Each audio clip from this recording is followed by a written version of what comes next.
The Wizards defense was still in Philadelphia as the Wizards get blown out 162 to 109. Good Lord. What was worse, the defense or the lack of any emotion on the sidelines? Come on, let's talk about it next on Locked On Wizards.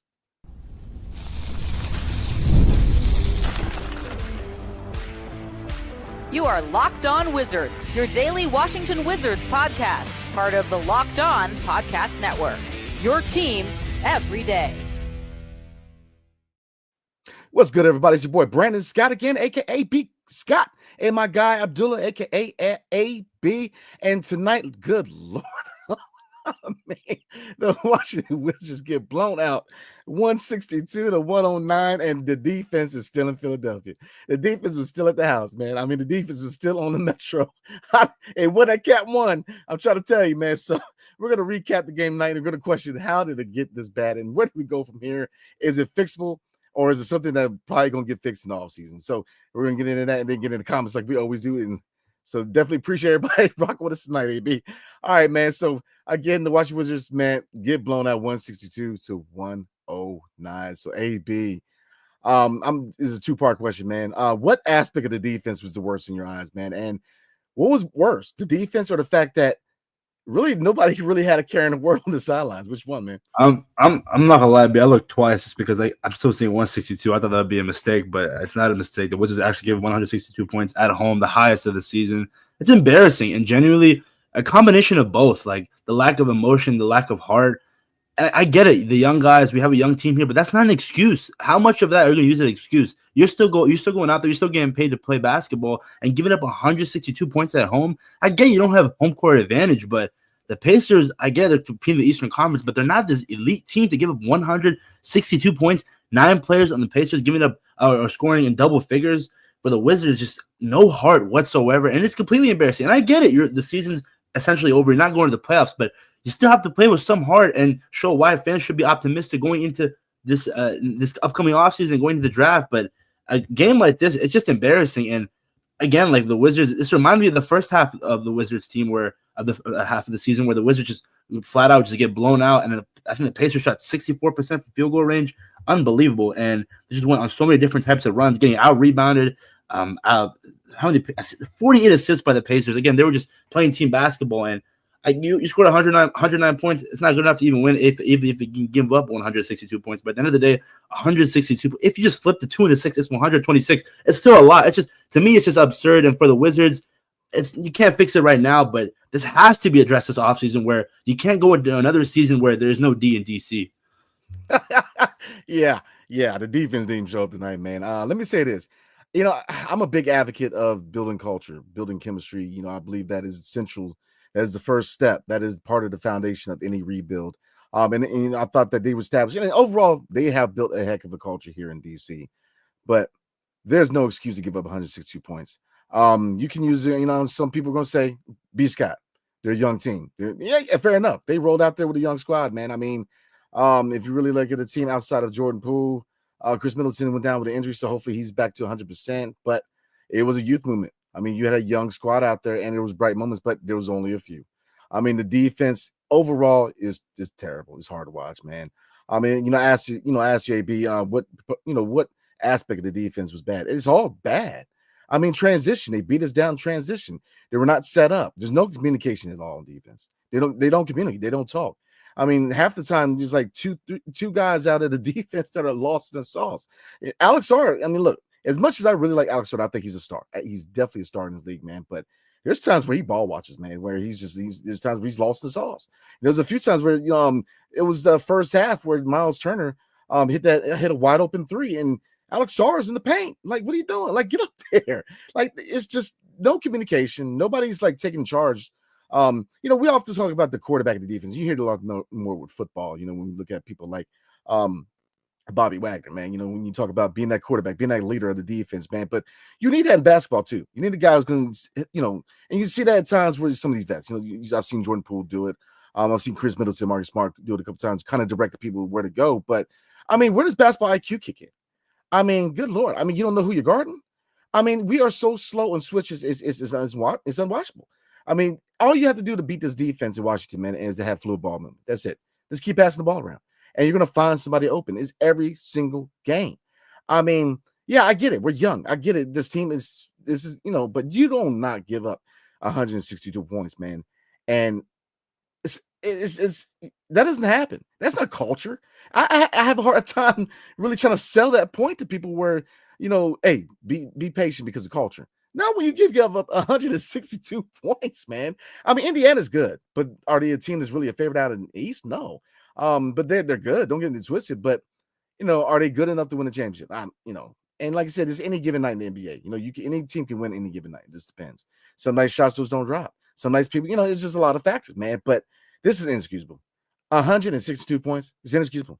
I mean, it's one thing to get blown out. It's one thing to have a talent gap, AB. But I'm gonna ask you this, AB. I kind of asked you before, man. But I mean, did you expect more from these vets as far as their interaction with these young guys, man? Outside of just, hey, it's gonna be all right. I mean, I was kind of expecting a couple of these guys, man, especially on the sidelines, as far as vets digging into somebody. I mean, were you expecting more? No, genuinely kind of reminded of that situation where not too long ago, our favorite football team, two defensive players went at it when they were getting blown out on national television. And I get it. You don't want to see teammates fighting, but at the end of the day, you want to see some heart. You want to see some fight. You want to see guys frustrated. I get it. You're going out there, you're playing a kids game, but at the end of the day, those people, those Wizards fans, they're still buying season tickets. They're still sitting down and watching this product on the court where you're one game of improvement from last year, and you're getting blown out, and you let other teams score 162 points. There has to be some accountability, whether it's from the vets, the coaching staff, the front office. Someone has to go in there and tell those guys, "Hey, we're still playing. This is nowhere near a tank job because, oh my goodness, 162 points. It's inexcusable. I'm sorry. That is like 38 points away from 200. Like I don't know. To me, it's just frustrating. It really is, because at the end of the day, you want to use the excuse of being having young guys playing. How many times can you use that excuse? And for me, it's just someone has to take accountability. And when they wake up in the morning, there's got to be someone saying in that group chat, "Yo, guys, we got to do something." Like, I get it, we're not going to the playoffs, but there's got to be some accountability. We can't let 106, nowhere near 162 points again towards the end of the season. I mean, I'm with you. I mean, here's the thing: the dog factor, man, that that aggression, that pizzazz per se, that has to be all around. It kind of reminds me of praying. A lot of people pray when it's all good, man, but when it's all bad, you still got that energy kind of deal, man. It's like when they're winning, when the good moments, you see the pizzazz, you see the aggression, you see them coming together, you see them really becoming, they're entertaining. But when you're losing, it's like no care in the world. Like, that's not culture, man. I can't fight that battle for culture tonight, man. I can't. It's inexcusable. I mean, I don't care how young this team is. You play to win the game. I mean, they didn't even care. No care in the world. And I'm expecting the veterans to say, "Look, man, stop playing. Like, show some aggression." I want to see people upset. I want, you should. I mean, like I said, there was not everybody was smiling. JP didn't look like he's just not having the best night. But overall, you kind of saw guys just shooting the breeze. And it's like, somebody's got to dig into somebody. I mean, that's leadership. I mean, that's where leadership is needed the most, man. That's not so much when everything's all good. It's when everything is bad. When everything hits the fan, that's where we need leadership. It's like I said, AB, kind of like the prayer thing, man. It's like, dude, it's easy to be a leader when it's all good, man. But when it's all bad, we need people to step up. I needed more. I needed more than that, man. Just, shooting the breeze. Everybo's expecting, everybody's ready for vacation. Everybody's ready for the offseason. Everybody's ready for the draft. Okay, so why should the fans show up? I mean, why you have people to pay good money for you to get smoked by 162 points, man. I mean, come on now. What are you selling the franchise, man? What are you selling the fan base? I mean, we're already ready for the all season, y'all. Just pack it up. Okay. I mean, why would people go to the game? I was gonna go on Saturday, man. I'm like, man, wow. I mean, come on now. I love, like I said, I love this team, man. I love the direction. Don't get me twisted, man. I think we have a great front office. I think the coaching staff is on point. I think that we have a great balanced team with vets and young guys, man. I love what they're doing. Nothing. I mean, like I said, there were bright moments. Obviously, I mean, look, Jordan Poole, 18 points. So he's been a consistent threat all year long. So, kudos to JP13, man. Again, one of the lone bright spots. Champagny, not a bad night tonight. 15 points, 6 for 9 for the field. So he's efficient. 7 rebounds. Love his numbers in the rebounding, man. I mean, Bub Carrington, 13.6 assists. And then Alex Sarr, 22 points, 7 rebounds. So, and then 1 block. So there were bright moments, man. But still, I mean, a broke clock is still right 2 times a day. I'm just saying, like, I'll take the bright moments. I did the math, B. If you just take away the Pacers' fourth quarter, the Wizards still would have lost by 16 points. I mean, it's inexcusable, AB. It's inexcusable. I mean, you still play hard. You still play to win. I can't buy the excuse that everybody's ready for the offseason. What are you selling right now, man? I mean, when you have people like us who are advocating for this team and telling people, be patient, man, keep the faith. These guys are developing.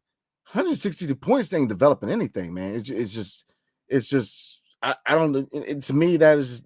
I was more disappointed by the lack of rah and the lack of passion by getting blown out than like I said, they're young. Yeah, I get it, man. When you look at how many minutes they allotted to these young guys, I mean, Kobe Jones got 29 minutes tonight, so it kind of tells you what the MO was. Like, it was a youth movement. I get it. AJ Johnson 26 minutes, Jalen Martin 22, Tristan Vucevic should have probably gotten more, man, more than 14 minutes. And Sean Holmes does what he can, man, but it's not an excuse. So, like I said, look, we got 4 games left in this homestand, and like I said, this is the last homestand of the regular season, and this is the last full month of the regular season because April, that is a wrap. So, look, I'm expecting a lot more effort. I'm expecting a lot more energy. I'm expecting a lot more of that dog factor, playing hard, playing to win, culture. Let's get back to that, man, because tonight was very, very disappointing. So, and this team's better than that. Like I said, this team is better than that. And these veterans, these leaders, look at that. Look, JP13's a leader, man. Like I said, he wasn't very happy, but I want him, of all people, I want him to see him digging the people, man.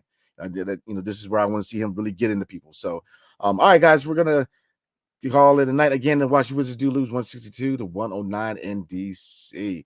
So, all right, we're gonna get in the comments, but before we do, tonight's episode is brought to you by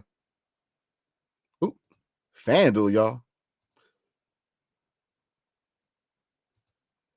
March Madness is here, and FanDuel's giving you the chance to get in on the action like never before because right now, new customers get $200 in bonus bets when your first $5 bet wins. It's that easy. That's 200 extra bucks to use on everything from buzzer beaters to Cinderella stories and even who's cutting down the nets. And I utilized FanDuel tonight. I had me a 5-leg parlay, and it looks like I'm not going to hit because LeBron James himself, last time I saw, only scored 4 points. I needed him to score 25. So that's where we're at tonight with my bet. But look, it's definitely your best chance to get in on action and make some quick cash. Because like I said, not only do you have the NBA season, you got the NCAA tournament, and you also have Major League Baseball. Today was opening day, so you already see what cap I got on, y'all. Come on now. So look, visit FanDuel.com and get in on that college hoops action all tournament long. FanDuel.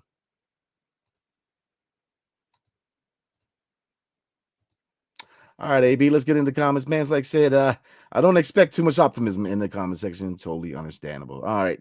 Lock and Law says 0 defense in this one. Yeah, the defense. I don't even know where the defense is at. I think they're still at the hotel. They're still at home. They didn't show up today. Law of Kulabali says defense was bad, but at a certain point, Pacers shooting 60+% from 3 is unwinnable. I mean, AB, in your eyes, man, why is the perimeter defense so bad? Is it the slow switches? Is it them failing to close out shooters? What is it, man? I think, again, it just goes back to a combination of both effort. It goes back to that. Like, again, I don't want to use the excuse for young guys because we're not the only young team in the NBA, but the fact that 60+% from three-point land, it's hard to win any games, and it's hard to even be competitive in these types of games if you're allowing that to happen. So for the Wizards, there's got to be some form of improvement when it comes to switching, when it comes to being off the ball, because you just can't go in the year 3 of a rebuild. You just can't. Nah, man, I'm with you on that. I mean, you expect more than this. I mean, 162 points, that's abysmal, in my opinion. Lob Kulabali also says teams will get hot, but usually cool down later. Pacers didn't cool down, though. I mean, it was a 3-point shooting contest tonight. He also says another good offensive showing for Sarr, though, getting more confident in the paint. Yeah, absolutely. You see a lot more touch in the paint. Like I said, it was another good performance by Sarr. Poole again, kind of look, pencil him in. Poole's going to drop around 20 points tonight, man. He's been consistent all year long.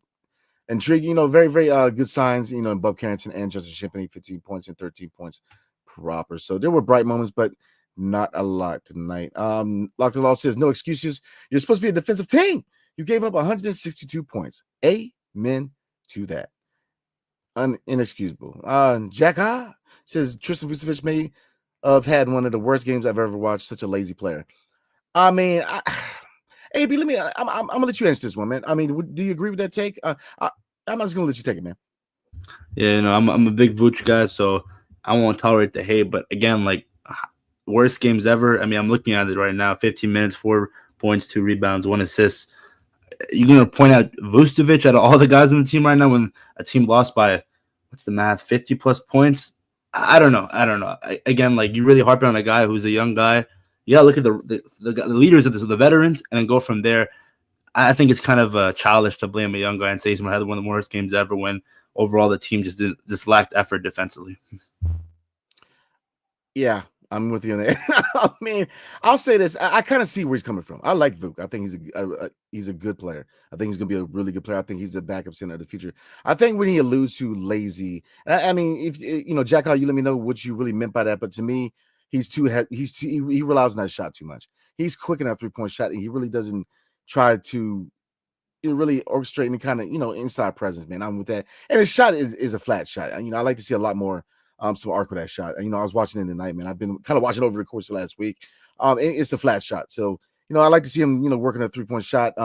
Lazy overall, you see the effort. I think he's just very raw in certain areas. Pick and roll, man. You definitely needs to work on pick and pop. Definitely want to see him more active in the paint. But like I said, I'm a big Vuk fan. So overall, a lazy player, no, but there are certain components of his game that you could probably say are a little lazy. So, I'm being political here. Let's see. Next text says only the Wizards. I'm with you on that.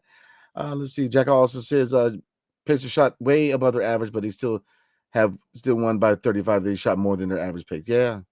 It was one of those nights, man. Lockton Law says, I don't think the group of us here would give up 162 points. Nah, man. I mean, look, I get it. I probably about 50 pounds heavier than I was when I was playing ball, man. But look, that ain't happening, bro. Like, I got too much pride for that, man. Like, you ain't about to drop that on my head, man. It ain't happening. So I definitely want to see a lot more effort from these guys because we know they're better than that, AB. Sheldon T was good, man. Been a minute. I started watching when they were down 30. Yeah, I don't blame you. Geez, they almost lost by 60. What you guys know what WTF stands for? And it says, ha, indeed, my guy. This was hard to watch.